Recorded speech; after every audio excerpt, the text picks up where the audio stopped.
আসসালামু আলাইকুম। আমি ওমর ফারুক, পড়াশোনা করছি চট্টগ্রাম বিশ্ববিদ্যালয়ে। তো আজকে আমরা যে ক্লাসটা করব সেটা হচ্ছে কি, এইচএসসি বাংলা প্রথম পত্রের একটি খুবই গুরুত্বপূর্ণ কবিতা, সেটি হচ্ছে বিদ্রোহী, যেটি লিখেছেন কাজী নজরুল ইসলাম। তো আজকে আমরা চেষ্টা করব বিদ্রোহী কবিতাটা প্রায় অর্ধেক শেষ করার, এবং পরবর্তী ক্লাসে আমরা চেষ্টা করব বাকি বিদ্রোহী যে কবিতাটা রয়েছে সেটি শেষ করার, এবং কাজী নজরুল ইসলাম সম্পর্কে আমরা অন্য কোনো ক্লাস ইনশাল্লাহ আলোচনা করব।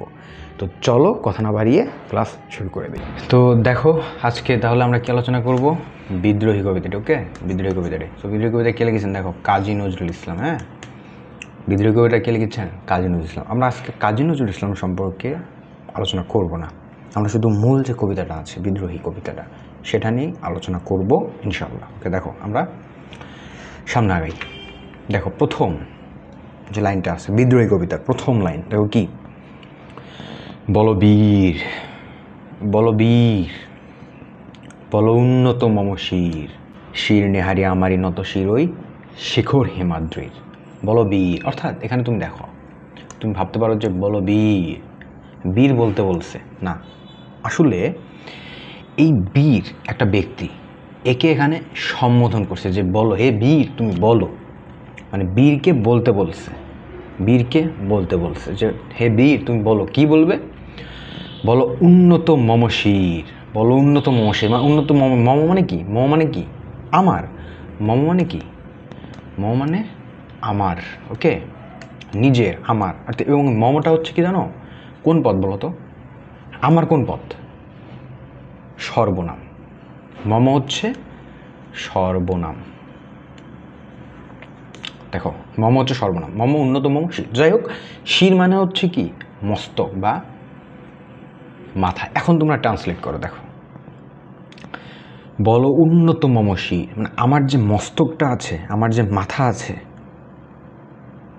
আমার যে শির আছে সেটা উন্নত। হে বীর তুমি বলো আমার মাথাটা কি উন্নত। অর্থাৎ কবি এখানে কি বোঝাচ্ছে জানো তো, কবি এখানে মূলত আত্মবিশ্বাস, আত্মবিশ্বাস অর্থাৎ কবি এখানে মূলত আত্মবিশ্বাসকে ফুটিয়ে তুলেছেন। হে বীর তুমি বলো তোমার মাথাটা যে উন্নত, তোমার মাথাটা যে উঁচু, তুমি অনেক কিছু করতে পারো, সেটা তুমি বলো। শির নেহারি, শির মানে তো বললাম মস্তক, নেহারি, নেহারি মানে কি জানো, প্রত্যক্ষ করা বা দেখা, দেখা। ওকে, শির নেহারি প্রত্যক্ষ করা বা দেখা, নেহারি, শির নেহারি আমারই নত শির, শির নেহারি আমারই নত শির ওই শিখর হিমাদ্রির। চিন্তা করছে একবার, কত বড় কথা বলছে। অর্থাৎ আমার যে শির তো বোঝো মাথা, নেহারি মানে তো বললাম দেখা, অর্থাৎ আমার দেখা, আমার মাথা দেখে, আমার মস্তক দেখে নত শির অর্থাৎ মাথা নিচু করে, নত শির মাথা নিচু করে ওই শিখর হিমাদ্রি, অর্থাৎ কি ওই হিমালয়ের যে চূড়া, সে পর্যন্ত আমার মাথা থেকে তার শির নিচু করে। অর্থাৎ তার কবি এখানে কি বোঝাচ্ছেন, তার সদম্ভ আত্মপ্রকাশ, তাকে তিনি এক কথায় বলেছেন কি যে আমি এতটাই শক্তিশালী, আমি এমনই বীর যে আমার মস্তক দেখে হিমালয়ের মস্তক পর্যন্ত নিচু হয়। কবি মূলত এটাই বোঝাচ্ছেন। এটা হচ্ছে কি বিদ্রোহী কবিতা, রাইট? বিদ্রোহী নামটা দেখো, নামটার মধ্যে তুমি লেখাগুলোর মধ্যে প্রকাশ পাবে। দেখো তাকে বোঝাচ্ছি নেহারি আমার নত শিরই শিখর হিমাদ্রি। আশা করি তোমরা বুঝতে পারছো লাইনটা। এরপর দেখো, আমি চির দুর্দম, আমি কি চির দুর্দম, দুর্বিনীত নৃশংস। কবি নিজেকে কি বলেছেন প্রথমে, কবি নিজেকে বলেছেন চির দুর্দম, অর্থাৎ কি যাকে দমন করা যায় না। দুর্দম মানে কি দুর্দম, দমন করা যায় না যাকে। দুর্বিনীত যে বিনয়ী নয়, নৃশংস যে হিংস্র, নৃশংস। কবি এখানে কাদের জন্য চির দুর্দম, দুর্বিনীত, নৃশংস? মূলত অত্যাচারী শাসক গোষ্ঠীর কাছে তিনি নৃশংস, অত্যাচারী শাসক গোষ্ঠীর কাছে তিনি দুর্বিনীত, তাদের কাছে তিনি মাথা নত করেন না। তিনি মূলত এটা বোঝাচ্ছেন। তোমরা একটু মনে রাখিও যে কি কবি এখানে তাকে কি প্রকাশ করেছে, তাকে কি কি বলেছে। প্রথমত বলেছে চির দুর্দম, তারপর বলেছে চির দুর্বিনীত, তারপর বলেছে চির নৃশংস। এরপর দেখো, মহাপ্রলয়ের আমি নটরাজ। কত বড় কথা বলছে, তুমি একবার চিন্তা করো। কবি কাজী নজরুল ইসলাম তাকে কি, তিনি নিজেকে কি দাবি করেছেন, তিনি নিজেকে কি ঘোষণা করেছেন? মহাপ্রলয় বলবো, মহাপ্রলয় বোঝো? মহাপ্রলয়, মহাপ্রলয় হচ্ছে আমাদের ভাষায় কিয়ামত। কিয়ামত আমাদের ভাষায় কিয়ামত, এটা হচ্ছে হিন্দুদের যে ভাষায় বলে মহাপ্রলয়। আশা করি তুমি বুঝতে পারছো। নটরাজ, মহাপ্রলয়ের আমি নটরাজ, অর্থাৎ মহাদেব। নটরাজ হচ্ছে কি জানো? আমাদের যে হিন্দুদের যে মহাদেব রয়েছে, শিব বা মহাদেব, মহাদেব তার আরেকটা নাম হচ্ছে নটরাজ। তার একটা নাম কি জানো? নটরাজ। তার সামনে আরও নাম পাবো অনেক। তো এই শিব মহাদেব এই প্রলয়ের সময়, অর্থাৎ কিয়ামতের সময়, সৃষ্টির ধ্বংসের সময় তিনি নৃত্য দেবেন, ধ্বংসের নৃত্য দেবেন। মূলত দেখো, এটার বিশাল ব্যাখ্যা আছে। তুমি সংক্ষেপে কী মনে রাখো? মহাপ্রলয়ের আমি দেখো, কিয়ামতের সময় যে নটরাজ শিব মহাদেব যে নৃত্য দিবেন, নাচবেন, তিনি সেই, অর্থাৎ সৃষ্টি যে ধ্বংস, সৃষ্টির ধ্বংসের সময়ও তিনি নৃত্য করবেন। তিনি এতটাই হিংস্র। আমি সাইক্লোন, আমি ধ্বংস। কাদের জন্য ধ্বংস? ওই আবার ব্রিটিশ ভারতের যে শাসক গোষ্ঠী, তিনি তাদের জন্য ধ্বংস, তিনি তাদের জন্য সাইক্লোন। তাহলে তুমি কি বুঝলে এখানে? তিনি চির দুর্দম, দুর্বিনীত, নৃশংস। তিনি মহাপ্রলয়ের নটরাজ, তিনি মহাপ্রলয়ের নটরাজ, তিনি সাইক্লোন, তিনি ধ্বংস। আমি মহাভয়, আমি অভিশাপ পৃথ্বীর। পৃথ্বীর বলতে বোঝাচ্ছে মূলত পৃথিবীর, পৃথিবী। হ্যাঁ, পৃথিবীর জন্য তিনি অভিশাপ স্বরূপ। কবি কাজী নজরুল ইসলাম পৃথিবীর জন্য অভিশাপ স্বরূপ। কোন পৃথিবীর জন্য? যে পৃথিবীতে শোষণ, যে পৃথিবীতে অত্যাচার, যে পৃথিবীতে নিপীড়ন রয়েছে, সেই পৃথিবীর জন্য তিনি অভিশাপ স্বরূপ, তিনি মহাভয়। তো আশা করি তোমরা এই লাইনটা বুঝতে পারছো। এরপরে দেখো, আমি দুর্বার, আমি দুর্বার, আমি ভেঙে করি সব চুরমার। দুর্বার মানে কি? কোনো কিছুতে পরোয়া নেই। দুর্বার বলতে আমি লিখে দিচ্ছি, দেখো, দুর্বার বলতে বোঝাচ্ছে কোনো কিছুতে পরোয়া নেই, যার পরোয়া নেই, তিনি কোনো কিছুই পরোয়া করেন না। তাই তিনি বলেছেন আমি দুর্বার, আমি ভেঙে করি সব চুরমার। অত্যাচারীর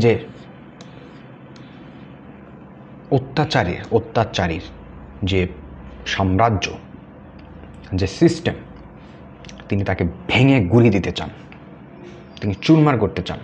তিনি সেটাই বলেছেন যে আমি কোনো কিছু পরোয়া করি না, আমি ভেঙে করি সব চুরমার। এরপর তুমি কী বলছেন দেখো, আমি অনিয়ম শৃঙ্খল, আমি অনিয়ম, আমি উচ্ছৃঙ্খল, আমি নিয়ম মানি না, আমি নিয়মের কোনো পরোয়া করি না, আমি উচ্ছৃঙ্খল। হ্যাঁ, আমি এখন উচ্ছৃঙ্খল। আমি দলে যাই যত বন্ধন, আমি যত নিয়ম কানুন শৃঙ্খল। দেখো, বাংলাদেশের রাজনীতি দিয়ে তোমরা এটাকে ভালো করে বুঝতে পারবা, তবে আমরা সেদিক যাব না। তোমরা একটু চিন্তা করো, তুমি এখানে যে একটা কথা বলছি, প্রথমত তুমি এখান থেকে আমি অনিয়ম, আসলে যে শাসক গোষ্ঠী, যে অত্যাচারী শাসক গোষ্ঠী, তুমি যদি তাদের পতন ঘটাইতে চাও, তুমি তাদের বিরুদ্ধে যাইতে চাও, তুমি যদি তাদের যে শোষণটা সেটাকে ধ্বংস করতে চাও, সেটাকে নির্মূল করতে চাও, তোমাকে ওই শাসকের নিয়মের ভেতরে থেকে তুমি কিছু করতে পারবে না। তোমাকে কী হতে হবে? নিয়মের বেড়াজালকে ভাঙতে হবে। বিদ্রোহীরা সবসময় শাসক গোষ্ঠীর নিয়মকে উপেক্ষা করে, তারা শাসক গোষ্ঠীর চোখে উচ্ছৃঙ্খল হয়, সেটাই কাজী নজরুল ইসলাম বলেছেন যে কি আমি অনিয়ম, আমি উচ্ছৃঙ্খল, আমি দলে যাই যত বন্ধন। বাংলাদেশের প্রেক্ষিতে তোমরা যদি দেখো, ধরো তুমি একটা চাকরি ইন্টারভিউ দিতে গেছো, তোমার দুইজন ক্যান্ডিডেট, একজন হচ্ছে তোমার পরিচিত, আরেকজন তোমার পরিচিত নয়, দুইজনই সমান যোগ্য, বা যে পরিচিত নয় সে কম যোগ্য বা বেশি যোগ্য, তুমি কাকে নিবা? অবশ্যই তুমি যাকে চেনো তাকেই নেয়ার প্রবণতাটা তোমার মধ্যে বেশি দেখা দেবে। এটাই তিনি বলেছেন। কিন্তু কবি কি বলেছেন? আমি বন্ধনের তোয়াক্কা করি না, আমি সকলে দলে যাই, পায়ের নিচে পিষে যাই, আমি দলে যাই যত বন্ধন, যত নিয়ম কানুন শৃঙ্খল, আমি শৃঙ্খল, আমি নিয়ম মানি না। বুঝতে পারছো? এরপরে দেখো, এই দেখো আমি যা বললাম সেটা, আমি মানি না কোনো আইন, অর্থাৎ শাসক গোষ্ঠী যে শোষণ করে তার আইন মেনে তাকে পতন ঘটানো যাবে না। 24শে জুলাই গণঅভ্যুত্থানে দেখো, তিনি তৎকালীন সরকার কি দিয়েছিল? কারফিউ, মিটিং মিছিল বন্ধ, 144 ধারা জারি, এইটা ওইটা সব দিয়েছিল। ছাত্র জনতা যদি এটা মানতো, তাদের আইনটা যদি মানতো, আজকে সে সরকারের পতন ঘটতো না, সেই স্বৈর শাসকের পতন ঘটতো না।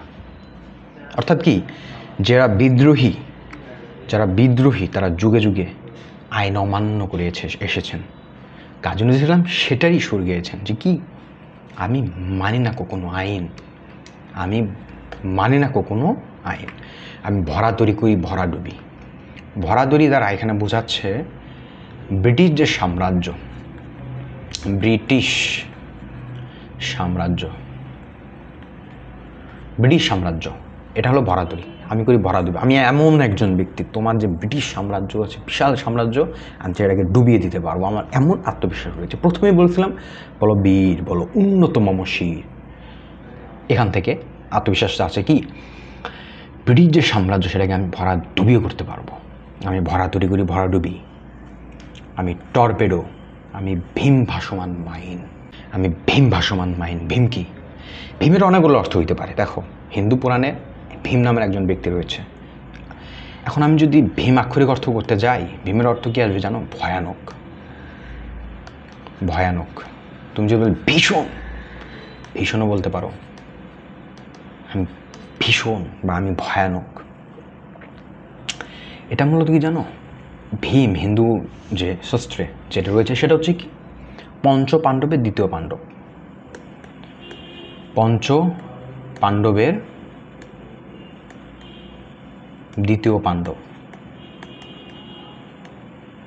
ওকে।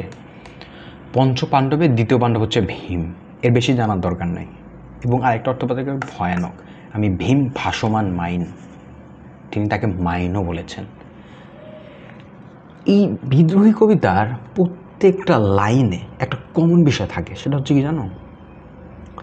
কবি নিজেকে ওই তোমাকে কি বলে এটাকে, আত্মবিশ্বাস যে থাকে না, অতিরিক্ত আত্মবিশ্বাস এবং অতিরিক্ত সাহস, অতিরিক্ত দুঃসাহস, এবং তিনি যে কতটা হিংস্র, তিনি যে কতটা অন্যায়ের বিরুদ্ধে যেতে পারে, বিভিন্ন আঙ্গিকে, বিভিন্ন উদাহরণে, বিভিন্নভাবে শুধু একটাই বিষয় বোঝাতে চেয়েছেন যে তিনি বিদ্রোহী।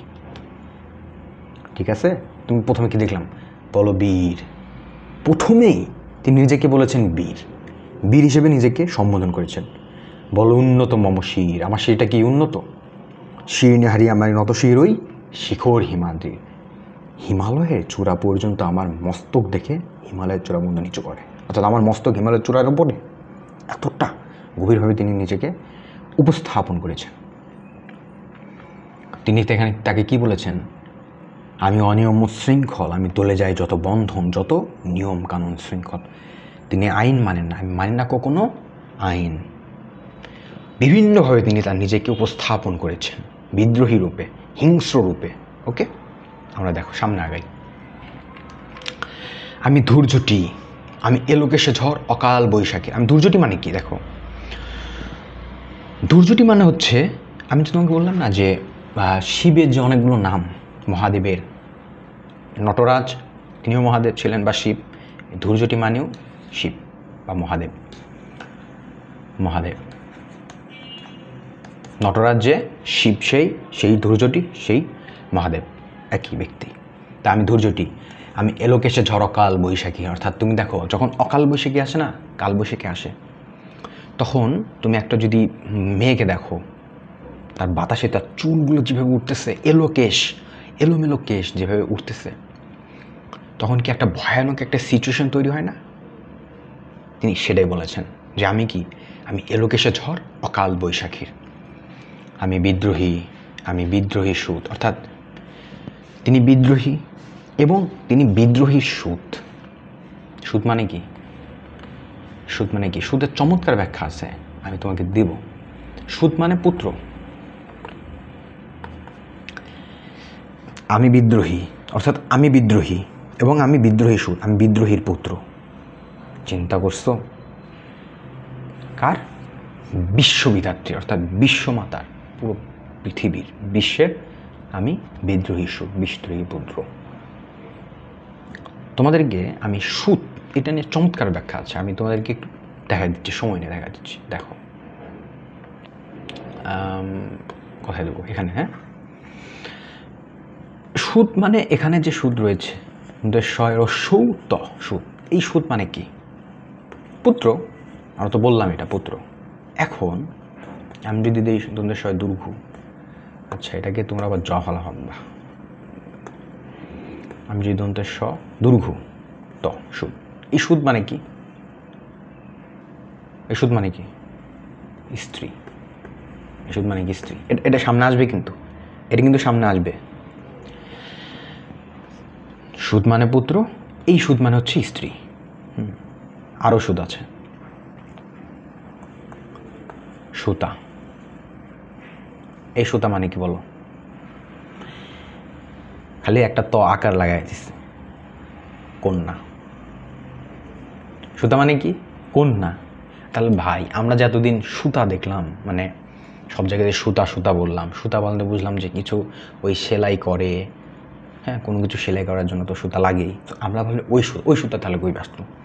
ওই সুতার বানের একটু ডিফারেন্স আছে, সেটা হচ্ছে দেখো, ওটা হবে দুর্ঘু, দন্তেশ্বর দুর্ঘু তয়কাত্তা। এটা হবে ওই সুতা যেটা দিয়ে কোনো কিছু সেলাই করে, হ্যাঁ, কোনো কিছু তৈরি করে, ওইটা হচ্ছে ওই সুতা। বস্ত্র যে তৈরির উপকরণ, সেটা হচ্ছে সুতা। দুর্ঘ এটা। আর রসল যেটা, সেটা হচ্ছিল কন্যা। ঠিক আছে? এখন আমি যদি বলি আবার সীতা, সীতা মানে কি? সীতা মানে হচ্ছে কি জানো? দেখো আমি এখানে দিচ্ছি, দেখো ইন্টারেস্টিং কি, সীতা দন্তেশ্বর রস্যই তয়কাত্তা, সীতা। এই সীতা মানে হচ্ছে চিনি, বা তুমি যদি বলো মিশ্রি, মিশ্রি বোঝো, ওই ছোটো বাচ্চারা যে খায় না মিশ্রি, ওইটা। আবার তুমি যদি বলো শর্করা, শর্করাকে সীতা বলা হয়। ঠিক আছে? এখন অনেকের মাথায়, যারা পড়াশোনা করে তাদের মাথায় একটা কোশ্চেন আসছে, আচ্ছা ভাইয়া সীতা তো বুঝলাম, কিন্তু আমরা তো যখন হিন্দু পুরাণে দেখি, মহাভারতে অনেক জায়গায় দেখি সীতা, রাম সীতা, এইটা আবার কোন সীতা? ওইটা হচ্ছে দেশের দীর্ঘই তয়কাত্তা। সীতা মানে কি? রামের স্ত্রী, রামের স্ত্রী। ঠিক আছে? দেখো বানান কতটা গুরুত্বপূর্ণ। আমি বানানোর উপর একটা ক্লাস নিয়েছি, যদিও এটা অসম্পূর্ণ ক্লাস, কয়েকটা গুরুত্বপূর্ণ রুলস শুধু দেখাইছি, সামনে ইনশাল্লাহ বিস্তৃত আলোচনা করবো। তুমি এই সুত থেকে যে আমি কত কিছু শিখাইলাম, সবগুলো প্লিজ মনোযোগ দিয়ে একটু মনে রাখো। ঠিক আছে? তো দেখো আমি সামনে আগাই। আবার একই কথা বলছে, বলো বীর চির উন্নত মমশির, সেম ব্যাখ্যা। এরপরে কি বলছে? আমি সৃষ্টি, আমি ধ্বংস, আমি লোকালয়, আমি শ্মশান। এরা যে কি হিংস্র একটা কথা, তোমার ব্যাখ্যা দিলে তোমরা টের পাবা। আমি অবসান, নিশাবসান। দেখো প্রথমে আমি আসি,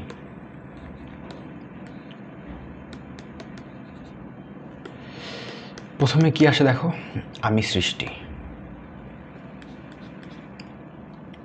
আমি ধ্বংস, প্রথমে আসি আমি ধ্বংস কী। কবি মূলত যে শোষক, শাসক, শোষণ যে যারা করে তাদের জন্য ধ্বংস, এবং কবি এই যে সাম্রাজ্য, এই শোষণের যে সিস্টেম, কবি এটাকে ধ্বংস করে সুন্দর একটি পৃথিবী, সুন্দর একটি পরিবেশ, সুন্দর একটি জনপদ সৃষ্টি করতে চান। অর্থাৎ কবি সেটারই সৃষ্টি। আমি সৃষ্টি, কিসের সৃষ্টি? সুখ, শান্তি, শোষণ মুক্ত একটি সমাজের সৃষ্টি। আমি ধ্বংস, কিসের ধ্বংস? এই যে শোষণযুক্ত সমাজ অথবা শোষিত যে সমাজ, এটার ধ্বংস, এবং এটাকে ধ্বংস করেই তিনি সৃষ্টি করতে চান সুন্দর একটি পৃথিবী। আমি সৃষ্টি, আমি ধ্বংস, আমি লোকালয়, আমি শ্মশান। তিনি নিজেকে লোকালয় বলছেন, আবার তিনি নিজেকে শ্মশান বলছেন। আচ্ছা, লোকালয় বলতে কি বোঝো? লোকালয় বলতে নর্মালি কি বোঝায়? লোকালয় বলতে নর্মালি বোঝায় হচ্ছে যেখানে মানুষ থাকে, ঘনবসতিপূর্ণ, মানুষ চলাচল করে। শ্মশান কি বোঝো? যেখানে মানুষের মৃতদেহ থাকে, মানুষ থাকে না। কবি মূলত যারা শোষক, যারা শোষণ করে তাদেরকে হত্যা করে, তাদেরকে নির্মূল করে, তাদেরকে শ্মশানে পরিণত করে সেই শ্মশানের উপরই জনপদ তৈরি করতে চান, যেটা হবে শোষণ মুক্ত জনপদ, যেটা হবে সমৃদ্ধি, শান্তির জনপদ, যেখানে কোনো শোষণ থাকবে না।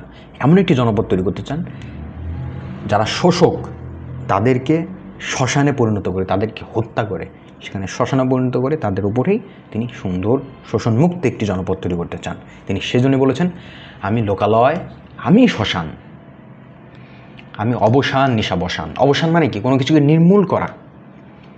অবসান হচ্ছে কোনো কিছু নির্মূল করে। তিনি অবসান, সেই যে অত্যাচারী যে সিস্টেম, যেটাকে নির্মূল করতে চান, ধ্বংস করতে চান, তিনি সেটার অবসান ঘটাতে চান। আমি নিশাবসান। নিশাবসান কি? রাতের যেটা শেষ করে, রাতের শেষ অংশ এরকম কিছু, অর্থাৎ অন্ধকার দূর করব আমি। নিশাবসান মানে কি? অন্ধকার বা রাতের পর, রাত দূর করে যে, সেটাই তো, রাইট? তাহলে কি তিনি অবসান, কিসের অবসান?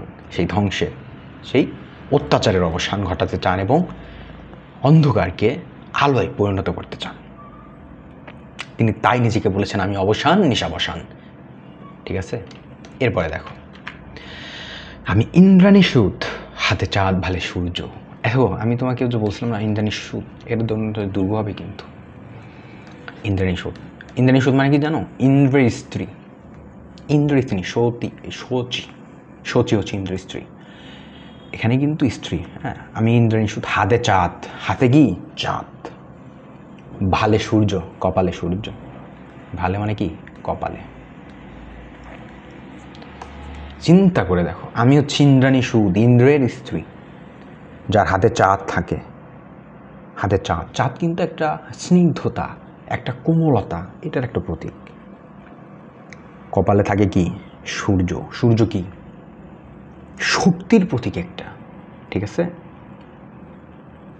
এটার ব্যাখ্যা আমি পরের লাইনে দেখো।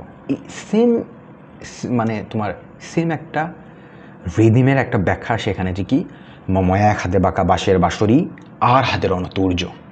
কি বোঝাচ্ছে দেখো, প্রথম দুই লাইন কিন্তু প্রায় সেম আসে। দেখো, মম এক হাতে বাঁকা বাঁশের বাঁশরি। আচ্ছা, কৃষ্ণ রাধার জন্য যে গান গাইতো, সেই গানের সুরে নাকি রাধা পাগল হইতো কৃষ্ণর গানে, কৃষ্ণর বাঁশির সুরে। এটা একটা ঘটনা আছে, তোমার ব্যাকগ্রাউন্ডে একটা ঘটনা আছে, সেটা আরেকদিন বলবো। তো আজকে এমনি ক্লাস বড় হবে, তো আরেকদিন বলবো। তো মম এক হাতে বাঁকা বাঁশের বাঁশরি, হ্যাঁ, এক হাতে বাঁকা বাঁশের বাঁশরি অর্থাৎ প্রেমের একটি প্রতীক। আরেক হাতে রণতুর্য। রণ তো যুদ্ধের, তুর্য কি? অস্ত্র, যুদ্ধের অস্ত্র। ঠিক আছে, একটা ব্যক্তি তার এক হাতে বাঁকা বাঁশের বাঁশরি, তিনি যেমন কোমলতা, স্নিগ্ধতা, ভালোবাসার প্রতীক, দরদ, মায়াবী, মানবতা বোধ, এমন একটি অর্থ আসে, এমন একজন ব্যক্তি। আরেক হাতে রণতুর্য, স্নিগ্ধতা, কোমলতা কাদের প্রতি? যারা শোষিত হয়েছেন, যারা অবহেলিত হয়েছেন, বা যারা ভালো, তাদের জন্য তিনি কি এক হাতে বাঁকা বাঁশের বাঁশরি। কিন্তু ব্রিটিশ শাসক গোষ্ঠী যারা শোষণ করেছেন, যারা একটা সাম্রাজ্য, শোষণের সাম্রাজ্য তৈরি করেছেন, তাদের জন্য কি তিনি রণতুর্য, তাদের জন্য হাতে অস্ত্র তুলে নেন। এটাই বললো বোঝাচ্ছেন কবি। এরপর লাইন দেখো, আমি বেদুইন, আমি চেঙ্গিস, আমি আপনারা ছাড়া করি না কাহারে কুর্নিশ। আমি বেদুইন। বেদুইনকে? বেদুইন হচ্ছে আরবের যাযাবর জাতি। লিখে দিচ্ছি, আরবের যাযাবর, আরব দেশের যাযাবর, যাদের কোনো আসলে বাসস্থান নাই, কথায় যাযাবর জাতি, সরি জাতি এটা রসই হবে, হ্যাঁ। তো বেদুইন হচ্ছে এটা। আমি চেঙ্গিস খানকে চেনো তো? চেঙ্গিস খান হচ্ছে মঙ্গলের যে মঙ্গল সাম্রাজ্যের হ্যাঁ, মঙ্গল সাম্রাজ্যের কি ছিল? যোদ্ধা, সামরিক নেতা